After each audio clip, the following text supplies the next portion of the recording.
জয় শ্রীকৃষ্ণ। প্রিয় ছাত্রছাত্রীরা, তোমাদের সবাইকে আবার একবার মুক্তির পাঠশালাতে স্বাগতম। তোমরা যারা জওহর নবোদয় বিদ্যালয় প্রবেশিকা পরীক্ষার কোচিং নিতে চাও কিংবা কোচিং নিচ্ছ, সামনেই তোমাদের পরীক্ষা রয়েছে, তোমরা যারা কোচিং নিতে চাও, তোমরা মুক্তির পাঠশালা থেকে কোচিং নিতে চাইলে আমাদের অনলাইন এবং অফলাইন উভয় মাধ্যমেই কোচিং প্রদান করা হয়। আমাদের কাছ থেকে কোচিং নিতে চাইলে 7872602717 এই নম্বরে যোগাযোগ করো। এবং তোমরা যারা সামনে 13ই ডিসেম্বর পরীক্ষা রয়েছে, তোমরা আমাদের মক টেস্ট সিরিজ, যেটা একদম নবোদয়ের আদলে বানানো, সেই মক টেস্ট সিরিজ যার মধ্যে mental ability set, math set, full mock test সমস্ত কিছু তোমরা পেয়ে যাবে মাত্র 999 টাকায়। এই মক টেস্ট সিরিজ নেওয়ার জন্য 7872602717 নম্বরে তোমরা যোগাযোগ করো। চলো চলে আসছি একের দাগ। আমাদের কি বলা রয়েছে দেখো, প্রথম প্রশ্ন আমাদের বলা রয়েছে 8 সেমি লম্বা কতগুলি কাঠি পরস্পর লম্বালম্বি ভাবে বসালে মোট 1 কিলোমিটার লম্বা হবে জানতে চেয়েছে। How many sticks of length 8 centimetre are required to be placed end to end to make a total length of 1 kilometre. Mock test গুলোতে যখন তোমরা লাগাবে, দেখবে পুরো একদম প্রশ্নগুলো হুবহু তোমরা কমন পেয়ে যাবে তোমাদের পরীক্ষাতে। তাহলে কি বলেছে, 8 সেন্টিমিটার লম্বা এরকম একটা কাঠি রয়েছে, এইরকম কাঠি তার পাশে বসাবো, তার পাশে বসাবো, তাহলে ওই 8 সেন্টিমিটার কাঠিটাকে আমি পাশাপাশি বসাবো, বসিয়ে এরকম লম্বা একটা কি করবো, একটা লেন্থ করবো, সেটা কত কিলোমিটার হবে, 1 কিলোমিটার।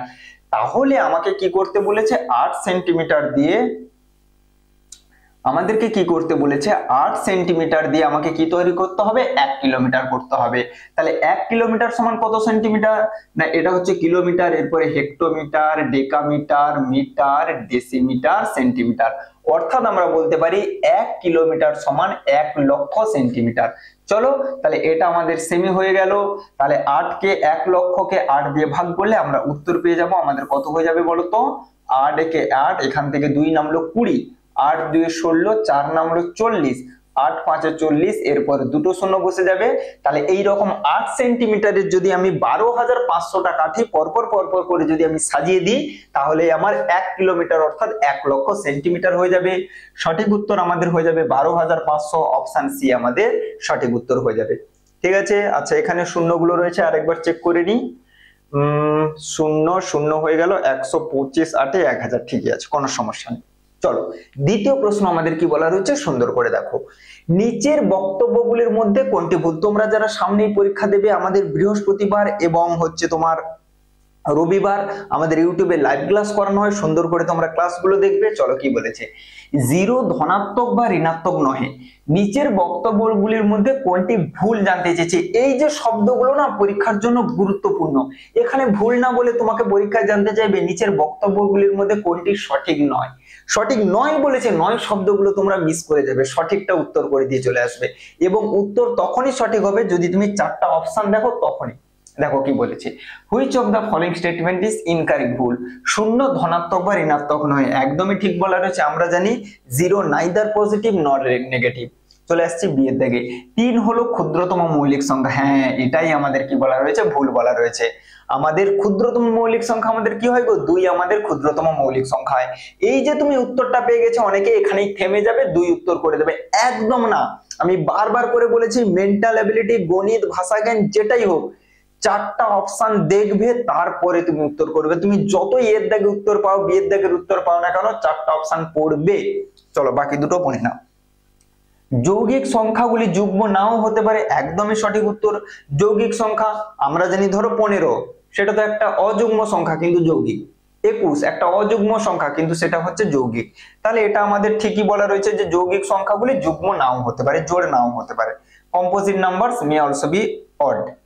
আচ্ছা, বৃহত্তম পূর্ণ সংখ্যা বলে কিছু হয় না, সত্যিই তো। আমাদেরকে যদি বলে সব থেকে বড় সংখ্যা কত, আমরা কেউ বলতে পারবো না। তাহলে বৃহত্তম পূর্ণ সংখ্যা বলে কোনো কিছু নেই। তাহলে সঠিক উত্তর আমাদের ভুলটা কোনটা বলা রয়েছে, অপশন বি আমাদের সঠিক উত্তর হয়ে যাবে। এটাই হচ্ছে ভুল। 3 হলো ক্ষুদ্রতম মৌলিক সংখ্যা। ওকে, 3 is the smallest prime number, এটা ভুল বলা রয়েছে। 3 দিকে চলে আসো। 18 মিলিমিটার এবং 3 সেন্টিমিটারের অনুপাত। অনুপাত আমাদেরকে কাকে বলে, the ratio of 18 millimetre and 3 centimetre. তাহলে আমাদেরকে অনুপাত, রেশিও কাকে বলে না, দুটো সমজাতীয় রাশির তুলনা করাকে আমাদের কি বলে, অনুপাত বলে। আমি দুটো কলমের সঙ্গে 10টা কলমের তুলনা করতে পারি, কিন্তু আমি কখনো দুটো কলমের সঙ্গে 5টা জামার তুলনা করতে পারবো না। বোঝা গেছে? তাহলে দেখো এখানে 18 মিলিমিটারের সঙ্গে 3 সেন্টিমিটার দুটো একক আলাদা বলা রয়েছে, তাহলে আমাদের দুটো একককে একই করতে হবে। তাহলে এখানে কি বলা রয়েছে, 18 মিলিমিটার বলেছে, যেটাকে আমি এমএম লিখলাম, তার সঙ্গে এটা হচ্ছে অনুপাতের চিহ্ন, আর তার সঙ্গে রয়েছে 3 সেন্টিমিটার। সর্বদা কি করবে, যেটা ছোট একক সেইটাতে পরিণত করে নেবে। তাহলে মিলিমিটার আর সেন্টিমিটারের মধ্যে ছোটকে মিলিমিটার, তাই দুটোকেই তুমি মিলিমিটার করে নাও। তাহলে এটা তো মিলিমিটার আছে, কিছু করার প্রয়োজন নেই, এইটাকে মিলিমিটার করে নাও। সেন্টিমিটারকে মিলিমিটার করতে হলে কি করতে হয়, আমরা জানি 1 সেন্টিমিটার সমান 10 মিলিমিটার, 1 সেন্টিমিটার সমান 10 মিলিমিটার, অর্থাৎ সেন্টিমিটারকে মিলিমিটার করতে হলে 10 দিয়ে গুণ করব। তাহলে 3 সেন্টিমিটার সমান আমাদের কত হয়ে যাবে, 30 মিলিমিটার। তাহলে এটা তো মিলিমিটার ছিলই, এটাকে মিলিমিটার করে ফেললাম, দুটোর এবারে একক একই হয়ে গেছে। এবার আমরা কি করব, অনুপাত করব, অর্থাৎ কাটাকুটি করব। তোমার ইচ্ছে মতো তুমি যে কোনো সংখ্যা দিয়ে ধীরে ধীরে ভাগ করতে পারো। তুমি একসাথে, আমি কি করলাম, একদম 6 দিয়ে দিলাম, যে 6 3 18, 6 5 30।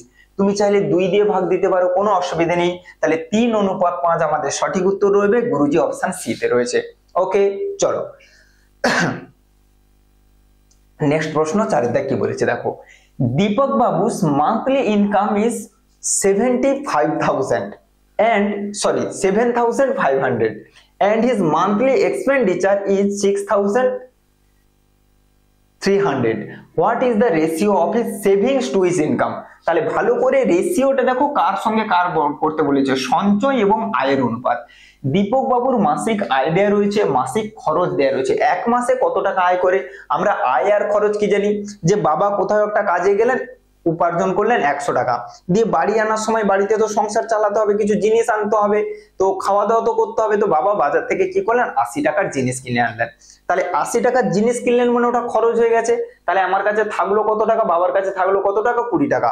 বাবা কি করলেন, সেই 20 টাকা নিয়ে এসে মাকে দিলেন, মা সেটাকে সুন্দর করে একটা জায়গায় গুছিয়ে রাখলেন, এটাকে বলা হয় সঞ্চয়। তাহলে বাবা 100 টাকা আয় করলেন, সেখান থেকে বাজার হাট 80 টাকার হয়ে গেল, খরচ হয়ে গেল। তাহলে আমরা এখান থেকে বলতে পারি যে আয় থেকে যদি আমরা খরচটাকে বাদ দিয়ে দিই, তাহলে আমরা কি পাই, সঞ্চয় পাই। এখানে একই জিনিস করব, যে কত টাকা আয় করেছে, 7,500 টাকা আয় করেছে, সেখান থেকে কত কত খরচ করেছে, 6,300 টাকা আমাদের খরচ করেছে। তাহলে আয় থেকে যদি আমরা ব্যয়টাকে, খরচটাকে বাদ দিয়ে দিই, তাহলে আমরা কি পেয়ে যাব, সেভিংস পেয়ে যাব। চলো এখানে হলো 0, এখানেও 0, 5 থেকে 3 বার দিলে 2। তাহলে আমাদের কত টাকা করে আমাদের সঞ্চয় হচ্ছে, দীপক বাবুর কত টাকা করে সঞ্চয় হচ্ছে, 1200 টাকা করে সঞ্চয় হচ্ছে। আমাদের প্রশ্নে জানতে চেয়েছে সঞ্চয় আর আয়ের অনুপাত। দেখো এটা কিন্তু খুব ভালো জিনিস, ভালো করে দেখবে। প্রথমে যেটা রয়েছে সেটাকে লিখতে হবে। তুমি অঙ্ক পুরো সঠিক করলে, একটু ভুল হয়ে গেলে কিন্তু ভুল হয়ে যাবে। কেউ যদি 7,500 প্রথমে লিখে দেয়, 1200 পরে লিখে দেয়, তাহলে কিন্তু খেল খতম। যেটা প্রথমে রয়েছে সেটা প্রথমে লিখবো। তাহলে সঞ্চয়টাকে প্রথমে লিখতে বলেছে, প্রথমে লিখবো, আয়টাকে পরে আছে, পরে লিখবো। এবার দেখো 100 দিয়ে ভাগ দিয়ে দিচ্ছি। 100 দিয়ে ভাগ কথার অর্থ কি, শেষের দুটো শূন্য কেটে যাবে। 100 দিয়ে ভাগ বললে দুটো শূন্য কেটে যাবে।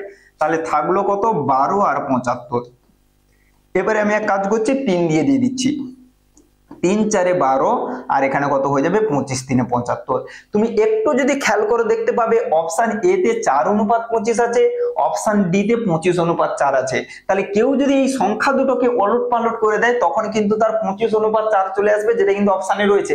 সে দেখতে পাবে যে আমার তো 25:4 এসছে, অপশনে আছে, সে সুন্দর করে উত্তর করে দিয়ে চলে আসবে।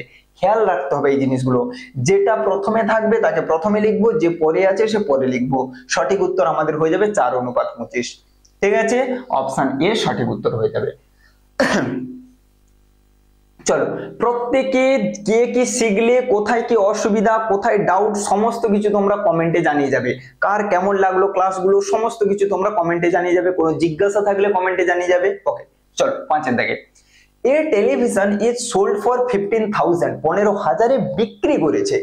If the ratio of the selling price to the cost price, বিক্রয় মূল্য আর ক্রয় মূল্যের অনুপাত দেয়া রয়েছে, then what was the cost price of the television? একদম সহজ ভাবে বোঝাবো। দেখো কি বলেছে, বিক্রয় মূল্য আর ক্রয় মূল্যের অনুপাত। তাহলে এখানে আমি লিখলাম বিক্রয় মূল্য, এখানে আমি লিখলাম ক্রয় মূল্য। অর্থাৎ আমি সহজ করে বলতে পারি বিক্রয় মূল্য যদি 3 টাকা হয় ক্রয় মূল্য আমার কত হবে 2 টাকা। বিক্রয় মূল্য যদি 3 ভাগ হয় ক্রয় মূল্য আমাদের কত হবে 2 ভাগ হবে। এখানে প্রশ্নে দেখো টেলিভিশন কত টাকায় বিক্রি করেছে 15,000 টাকায় বিক্রি করেছে। অর্থাৎ আমি সুন্দর করে বলতে পারি যে বিক্রয় মূল্য যদি আমার 3 টাকা হয় ক্রয় মূল্য আমার কত হয়ে যাবে 2 টাকা। প্রশ্নে দেখো আমাদেরকে বিক্রয় মূল্যটা দেয়া রয়েছে, বিক্রয় মূল্যটা আমাদের কত দেয়া আছে 15,000 টাকা, অর্থাৎ 3 ভাগ সমান দেয়া রয়েছে। আমরা তো জানি যে 3 ভাগ বিক্রয় মূল্য হলে 2 ভাগ ক্রয় মূল্য হয়, তাহলে 3 ভাগ সমান যদি 15,000 টাকা হয় তাহলে 15,000 কি করে আসে গো, এর সঙ্গে আমরা বলতে পারি 500 গুণ করলে 15,000 আসে। তাহলে এর সঙ্গে 500 গুণ করলে 15,000 আসে, এর সঙ্গে আমরা কি করে দেব 500 কে গুণ করে দেব। তাহলে সুন্দর করে সঠিক উত্তর কত হয়ে যাবে 1,000 টাকা। তোমরা এইরকম ভেঙে ভেঙেও করতে পারো যে 3 ভাগ সমান যদি 15,000 টাকা হয় 1 ভাগ সমান হয়ে যাবে 500 টাকা, 2 ভাগ সমান 500 কে 2 দিয়ে গুণ করলে 1,000 টাকা। তাহলে এইটা আমরা কি পেলাম বলতো, এইটা আমরা পেলাম কস্ট প্রাইস অর্থাৎ ক্রয় মূল্য পেলাম। প্রশ্নে আমাদেরকে কি বের করতে বলেছে, প্রশ্নে জানতে চেয়েছে তাহলে টেলিভিশনটির ক্রয় মূল্যই জানতে চেয়েছে। কত উত্তর বেরিয়ে গেল 1,000। আচ্ছা আমার সরি, এখানে 500 নয়, এখানে 5,000 হবে, আমার একটু ভুল হয়েছে। এটা 5 3 15 দুটো শূন্য, এখানে 5,000 হবে, এখানে 5,000 হবে। তাহলে 10,000 আমাদের সঠিক উত্তর হয়ে যাবে, যেটা কিনা রয়েছে অপশন বি তে। এই হচ্ছে একদম সুন্দর পদ্ধতি, কনসেপ্ট ক্লিয়ার থাকবে। যত বেশি করে প্র্যাকটিস করবে না তখনই তোমার কনসেপ্ট গুলো ক্লিয়ার হবে। ঠিক আছে, তাহলে আজকের এই ছোট্ট ভিডিওতে এই কনসেপ্ট গুলোই আমরা সুন্দর করে শিখলাম। তোমার যেখানে যা কিছু বলার হবে সুন্দর করে কমেন্টে জানিয়ে যাবে। চলো খুব সুন্দর করে প্র্যাকটিস করো। আজকের ক্লাস এখানে শেষ করছি, দেখা হচ্ছে পরবর্তী ভিডিওতে।